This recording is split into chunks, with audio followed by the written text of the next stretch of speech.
अमित, क्या आप सुन पा रहे हैं?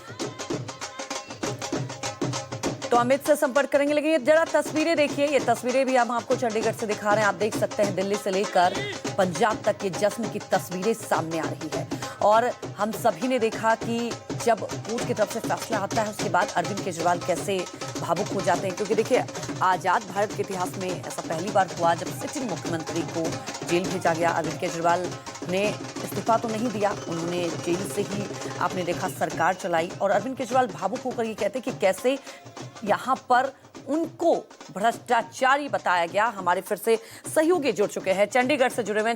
देखिए चंडीगढ़ से तस्वीरें भी सामने आ रही हैं। अमित, हम जश्न की तस्वीरें देख रहे हैं और देखिए जश्न क्यों ना हो, क्योंकि करीब 2 साल लग गए और अब जब बरी हो जाते हैं तो ये तो तय होता है ना कि कार्यकर्ताओं में भी उत्साह होगा। और साफ तौर पर अरविंद केजरीवाल भावुक होकर कहते हैं कि हम कट्टर ईमानदार हैं और कैसे हमारा चरित्र हरण किया गया इस 2 साल में। जी बिल्कुल, एक बड़ा मौका है आम आदमी पार्टी के लिए, खासकर कार्यकर्ताओं को, क्योंकि जिस तरीके से दिल्ली चुनाव में हार मिली और उसके बाद कहीं ना कहीं आम आदमी पार्टी की छवि पर इस पूरे घोटाले का डेंट पड़ा था। और आज जिस तरीके से राउज एवेन्यू कोर्ट से अरविंद केजरीवाल, मनीष सिसोदिया समेत सभी जो आरोपी हैं वो बरी हुए, उसके बाद आम आदमी पार्टी के दफ्तर चाहे दिल्ली हो या फिर चंडीगढ़, सभी जगह जश्न का जो है माहौल साफ तौर पर देखने को मिल रहा है। और दूर दूर से कार्यकर्ता आ रहे हैं यहाँ पर, पार्टी के जो बड़े नेता हैं वो भी पहुँच रहे हैं। अभी हमने थोड़ी देर पहले सत्येंद्र जैन से भी बात की थी, जो कि उस कैबिनेट के कोलीग थे, और उन्होंने भी बताया कि किस तरीके से 2.5 साल का वो वक्त उन्होंने जेल में गुजारा और बीजेपी की तरफ से किस तरीके से वहां पर टॉर्चर किया गया जेल के अंदर। क्योंकि तस्वीरें सत्येंद्र जैन की भी सामने आई थी जब उन्होंने वो पूरी तरीके से टमाटर और खीरे खाते हुए देखे गए थे, और क्योंकि जैनी है उन्हें मंदिर नहीं जाने दिया जाता था। तो इस तरीके के जो हालात थे जेल के अंदर वो सभी लोगों ने देखे। और लगातार जिस तरीके से अरविंद केजरीवाल के बयान आए, और मनीष सिसोदिया ने भी अभी थोड़ी देर पहले कहा गया कि जिस दौरान ये पूरा चल रहा था, लोगों को, बड़े बड़े नेताओं को जेल में अंदर डाला जा रहा था, उस समय मनीष सिसोदिया को भी मुख्यमंत्री बनने का ऑफर जो है वो बीजेपी की तरफ से दिया गया। पहले भी मनीष सिसोदिया ने इस तरीके से बयान दिया हुआ था कि किस तरीके से भारतीय जनता पार्टी ने आम आदमी पार्टी को तोड़ने के लिए तरह तरह के हथकंडे अपनाए, उनके नेताओं को तरह तरह के लालच दिए गए और मनीष सिसोदिया को मुख्यमंत्री तक बनने का ऑफर जो है वो बीजेपी की तरफ से दिया गया। ये आरोप लगातार आम आदमी पार्टी की तरफ से लगाएंगे। अभी सत्येंद्र जैन ने भी कहा कि हमने वो दौर देखा है कि जिस तरीके से आज़ादी के पहले टॉर्चर किया जाता था, अब मोदी सरकार में भी नेताओं को उस तरीके से टॉर्चर किया जाता है। एक चुने हुए मुख्यमंत्री को जेल के अंदर डाल दिया जाता है, एक चुने हुए मंत्री को जेल के अंदर डाल दिया जाता है, और आज वो सभी लोग एक एक करके बरी हो रहे। तो सीधे तौर पर जो टीस है वो सामने निकल के आ रही है। और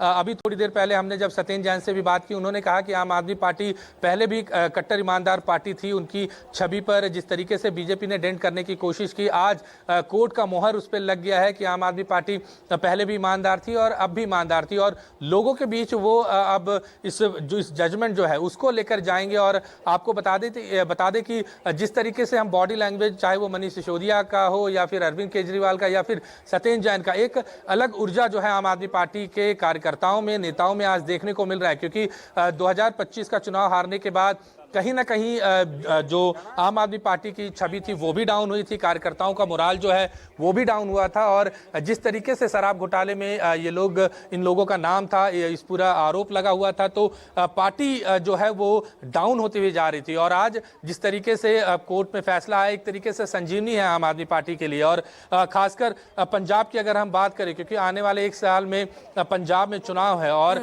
उससे पहले इस तरीके के नतीजे आना, कहीं ना कहीं पूरे पंजाब में आम आदमी पार्टी के कार्यकर्ता जो हैं वो घर घर जाएंगे और ये बात कहेंगे कि किस तरीके से बीजेपी ने एजेंसीज का इस्तेमाल करके हमारे बड़े नेताओं को उन्होंने गिरफ्तार किया और दिल्ली में षड्यंत्र रचकर उनकी सरकार जो है वो दिल्ली से गिराई। क्योंकि बहुत क्लोज मार्जिन था दिल्ली में, अगर आम आदमी पार्टी और बीजेपी के शेयर की अगर हम बात करें, तो ये सारी बातें जो हैं वो आम आदमी पार्टी अब पंजाब में करेगी। और पंजाब के बाद दूसरा अगर बड़ा कोई चुनाव है तो वो गुजरात का चुनाव है, जहां सीधा मुकाबला बीजेपी से होगा। तो आम आदमी पार्टी अब अपनी रणनीति को जरूर बदलेगी और खासकर पंजाब को लेकर, और 4 बजे अरविंद केजरीवाल जो हैं वो प्रेस कॉन्फ्रेंस करेंगे, तो आप जरूर वो तेवर, पुराना तेवर जो अरविंद केजरीवाल का रैलीज में देखने को मिलता था या कांग्रेस और बीजेपी को घेरने में जो दिखाई देती थी, वो आज जरूर इस प्रेस कॉन्फ्रेंस में दिखाई देगी, क्योंकि कॉन्फिडेंस लेवल जो है वो पूरी तरीके से बढ़ा हुआ है, चाहे पंजाब के मंत्री हो, कार्यकर्ता हो, नेता हो या फिर दिल्ली के। बिल्कुल, लेकिन सबसे बड़ी बात है कि हम सबने देखा कि इसका कितना असर हुआ। लोकसभा चुनाव में भी असर हुआ और दिल्ली विधानसभा चुनाव आम आदमी पार्टी हार गई, लेकिन अब गुजरात और पंजाब सामने है। लेकिन देखिए, इसी बीच राजनीतिक रिएक्शन भी आ रहे हैं। तो कांग्रेस का तो ये कहना है कि ये बीजेपी हर चुनाव से पहले यही करती है और बीजेपी का मकसद अब कांग्रेस को कमजोर करना है। हाँ जी, बिल्कुल, क्योंकि अगर हम पंजाब की बात करें तो सीधा मुकाबला आम आदमी पार्टी का कांग्रेस से है और यही वजह है कि इस तरीके का बयान आना जो है बिल्कुल लाजमी है। लेकिन आपको ये भी बता दूं कि मनीष तिवारी जो चंडीगढ़ से एमपी हैं, उन्होंने अरविंद केजरीवाल को मुबारकबाद दिया है। अभी थोड़ी देर पहले ही उन्होंने ट्वीट किया है और उन्होंने साफ तौर पर कहा है कि पॉलिटिकल वेंडेटा का पॉलिटिक्स में कोई भी जगह नहीं है। तो कहीं ना कहीं ये मनीष तिवारी का इस तरह का ट्वीट आना और सीधे अरविंद केजरीवाल को मुबारकबाद देना, क्योंकि हमने देखा था कि इंडिया अलायंस के दौरान चंडीगढ़ की जो सीट है वो आम आदमी पार्टी ने कांग्रेस को दी थी और उससे मनीष तिवारी जीत कर आए थे। तो उनका भी एक बयान जरूर कांग्रेस के बीच में फिर से कलह का वजह बन सकती है, क्योंकि एक तरफ से सेंट्रल कांग्रेस की जो लीडरशिप है या स्टेट कांग्रेस की लीडरशिप है वो ये बात जरूर कह रही है कि बीजेपी ने एक मौका देखा है आम आदमी पार्टी के नेताओं को क्लीन चिट देने का, ताकि सीधे तौर पर कांग्रेस को पंजाब में उसका नुकसान हो। लेकिन अगर